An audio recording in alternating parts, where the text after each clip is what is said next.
हरिओम। भोजन हम इसलिए करते हैं ताकि भूख मिट जाए। पानी हम इसलिए पीते हैं कि प्यास मिट जाए। औषधि हम इसलिए सेवन करते हैं ताकि रोग मिट जाए। इसी तरह ज्ञान हम इसलिए सुनते हैं ताकि अज्ञान मिट जाए। हव में धीरज रोग है। नानक जी बोलते हैं कि मैं हूं, ये दीर्घकालीन एक जटिल रोग है, धीरज रोग है। दारू भी इसमें और औषधि भी इसी के साथ है। क्या औषधि है? सबसे पहले तो रोग को समझो। मैं हूं, ये सबसे बड़ा रोग है। हूं में धीरज रोग है। जितनी भी व्याधियां हैं, अहमता, ममता, कर्ता, इनसे उत्पन्न होने वाले दुख, सुख, मान, अपमान, निंदा, स्तुति, हर्ष, विषाद,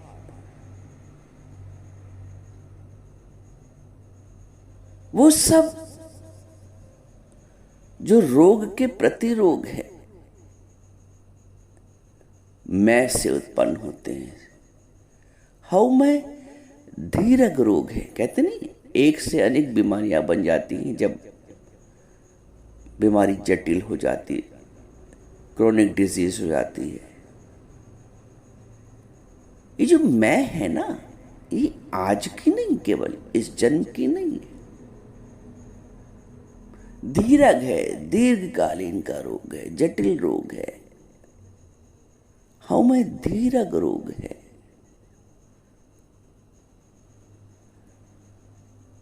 इसको रोग कह लो, नानक जी कहते हैं, और शास्त्र इसी को अज्ञान कहता है।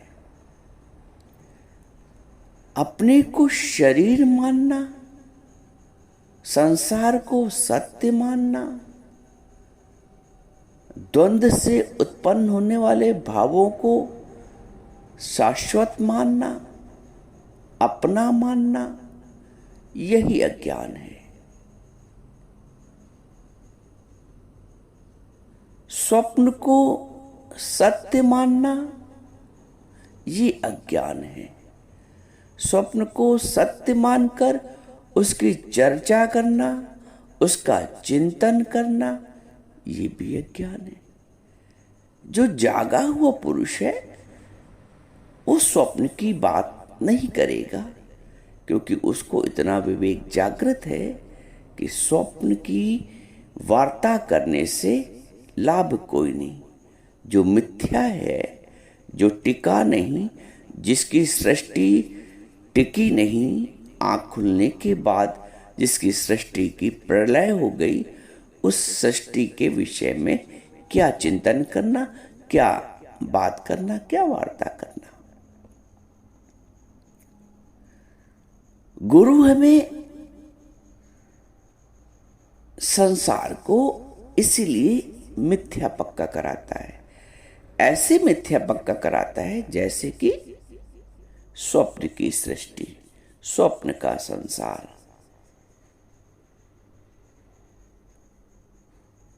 ब्रह्म विचार कीजिए, फिर जगत है कहां। जगत दिखाई देता है भ्रम के आधार पर।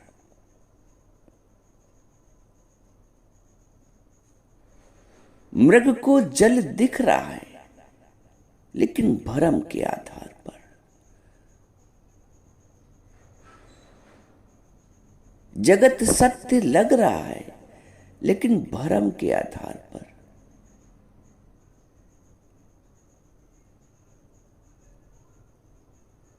जितना फेन, बुदबुदा, झाग, लहर है,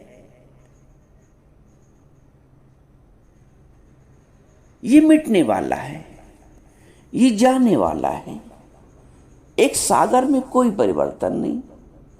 फेन, लहर, झाग, बुदबुदा बनता और मिटता रहता है।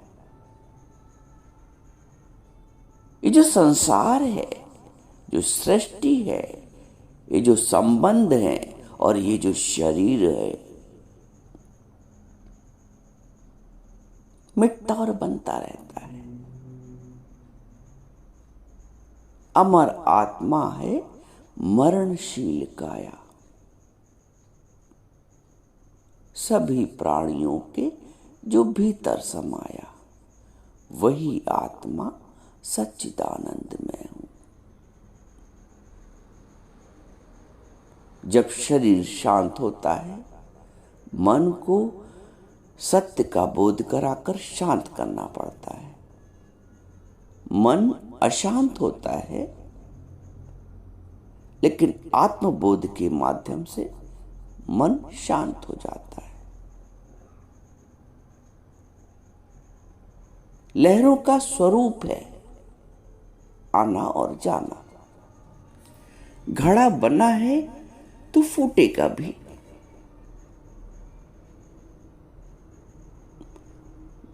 नानक जी बोलते हैं, पानी सा बुदबुदा मानस तेरी जात, क्षण में विलीन हो जाएगा जो तारा प्रभात। मनुष्य की जात को नानक जी बोलते हैं पानी का बुदबुदा है। पानी के बुदबुदे की कोई निश्चित अवधि नहीं है, और पानी का बुदबुदा बना है तो मिटेगा भी। शरीर ने जन्म लिया है तो एक दिन नहीं रहेगा। अज्ञानी इस बात को स्वीकार नहीं कर पाता है, और ये जान भी जाता है कि शरीर नहीं रहेगा एक दिन, लेकिन फिर भी शरीर से जो आसक्ति होती है, संबंध की जो आसक्ति होती है, वो ज्ञान के बिना नहीं जाती है। जो ब्रह्म ज्ञान का साधक है, वो सुन सुन के ज्ञान को भगवत भाव पक्का कर लेता है कि अमर आत्मा सच्चिदानंद में हूं। शरीरों का क्या भरोसा, पानी सा बुदबुदा मानस तेरी जात।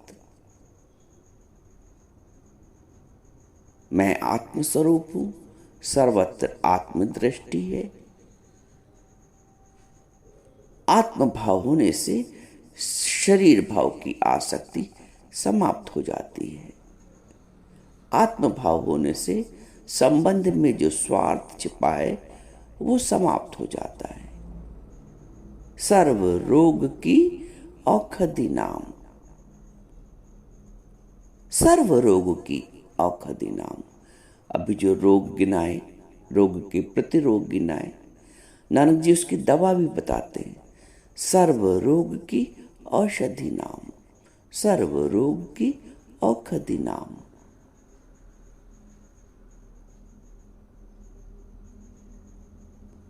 ईश्वर के स्मरण से जगत का विस्मरण हो जाता है।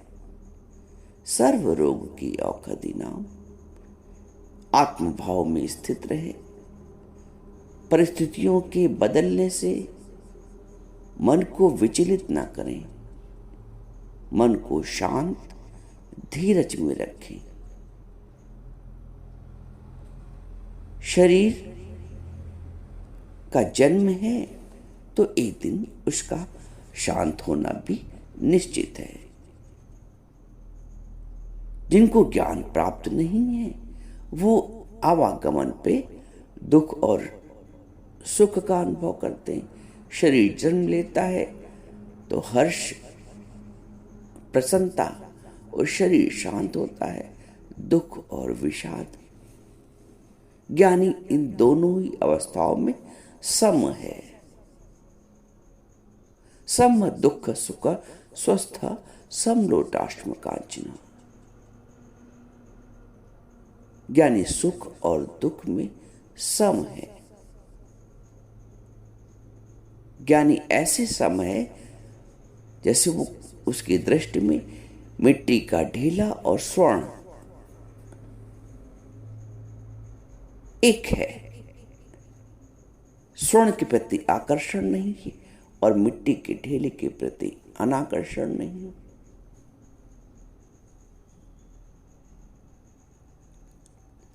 जन्म में बहुत हर्ष नहीं है और मृत्यु में विषाद नहीं। अर्जुन को विषाद हुआ था, भगवान ने ब्रह्म ज्ञान दिया।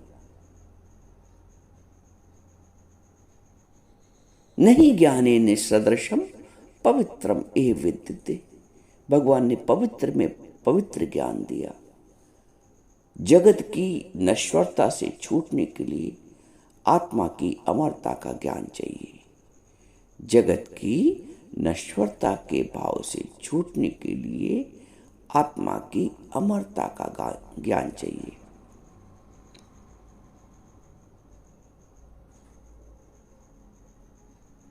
आत्मा की अमरता का ज्ञान, अंधकार के विनाश के लिए दीपक का प्रकाश चाहिए।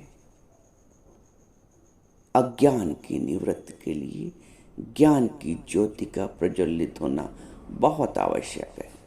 जिसने जिसने अपनी ज्ञान की ज्योति प्रज्वलित कर ली है वो अंधकार से बच जाता है। जिसने जिसने अंधकार होने से पहले अपनी लालटेन जला ली है, विद्युत की व्यवस्था कर ली है, वो अंधकार के दुख से बच जाता है। वैसे ही जिसने अपने जीवन काल में आत्मज्ञान की प्राप्ति कर ली है, सत्य का बोध प्राप्त कर लिया है, मिथ्या के मिथ्यात्व को पक्का कर लिया है। मिथ्यात्व पक्का करना यानी अंधकार के लिए पहले से ही प्रकाश की व्यवस्था कर लेना। अज्ञान को दूर करने के लिए पहले से ही ज्ञान की व्यवस्था कर लेना, ज्ञान का अर्जन कर लेना। जिसने ज्ञान का अर्जन कर लिया है वही सुखी है, भगवान कहते हैं। नानक दुखिया सब संसार,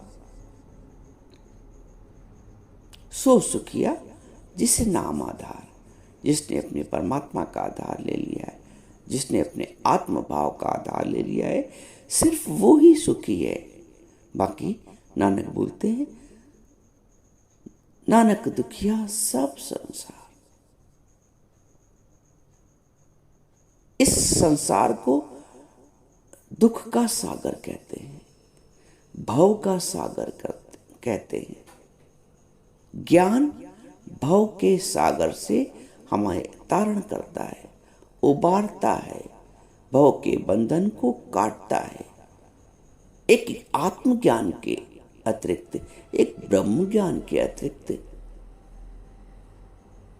कोई ऐसा ज्ञान नहीं है जो हमें आत्मा में स्थित कर दे, जो हमें शरीर भाव से उपराम कर दे, जो हमें विषय विकारों से छुड़ा दे।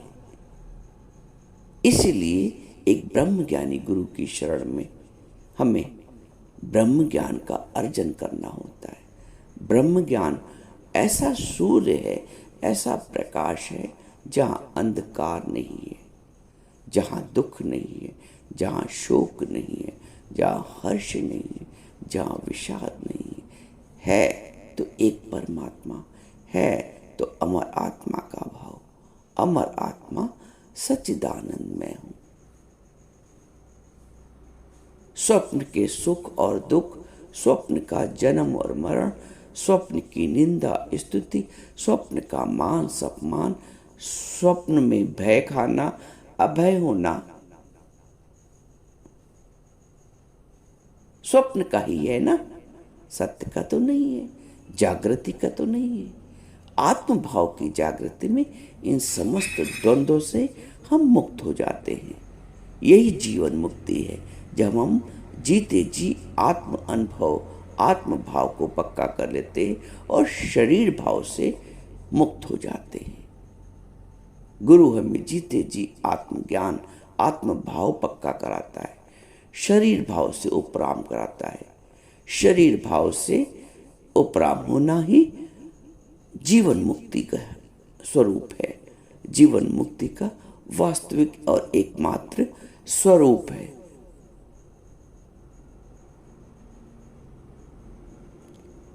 जितने विकार होते हैं, जितने कुभाव होते हैं, जितने द्वंद्व होते हैं, सब शरीर भाव में होते हैं। ये एक ऊंची पढ़ाई है, एक ऊंची कक्षा का ज्ञान है। ब्रह्म ज्ञान की सीढ़ियों पे कोई कोई विरला चढ़े, कोई कोई विरला चढ़ता है।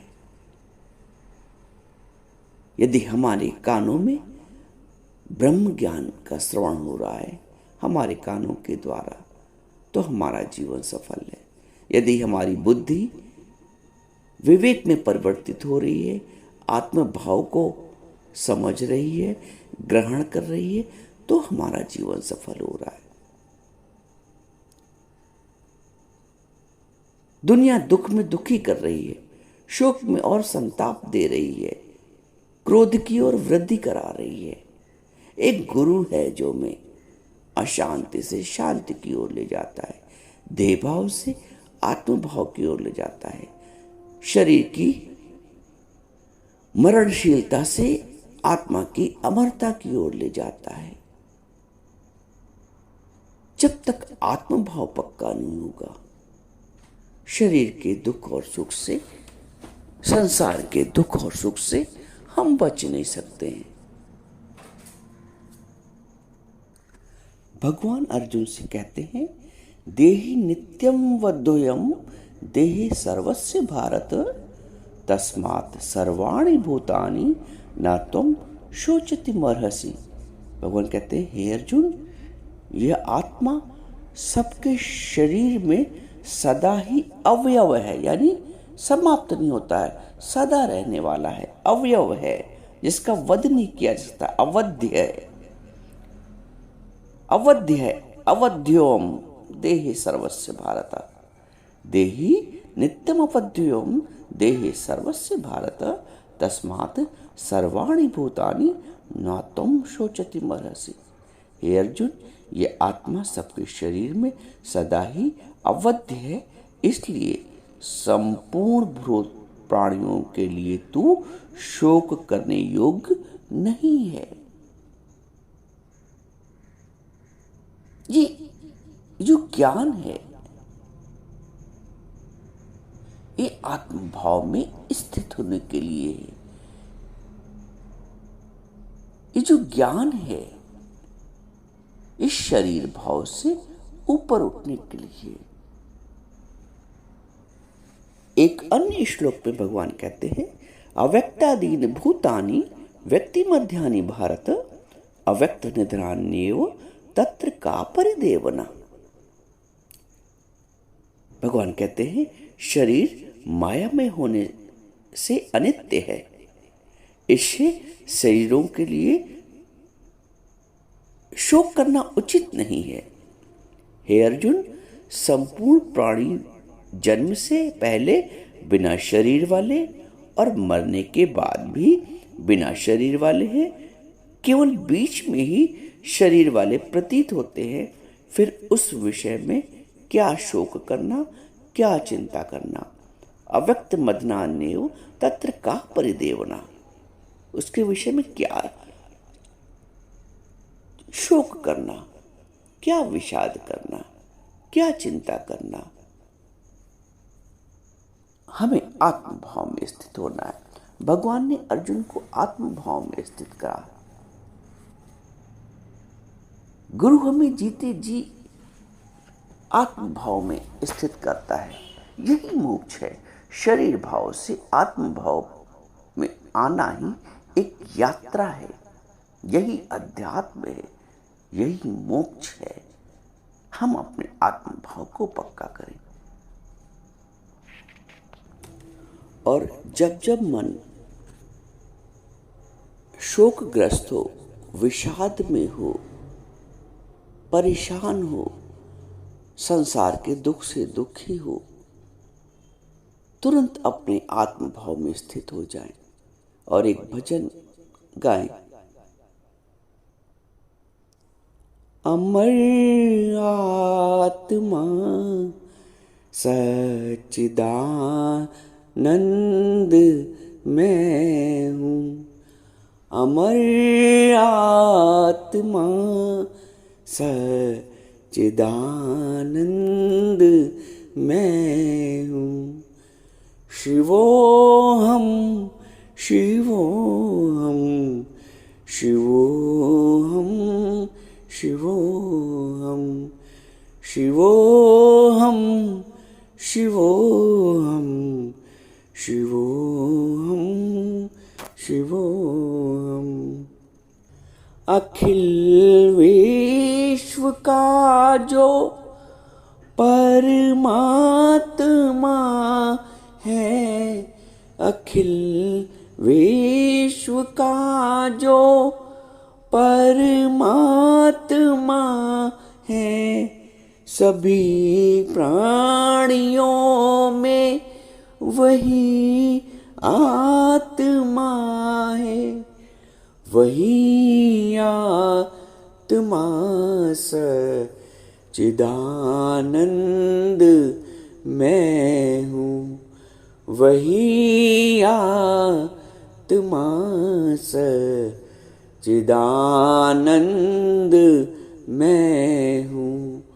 शिवोहम शिवोहम शिवोहम शिवोहम शिवोहम शिवोहम शिवोहम शिवोहम।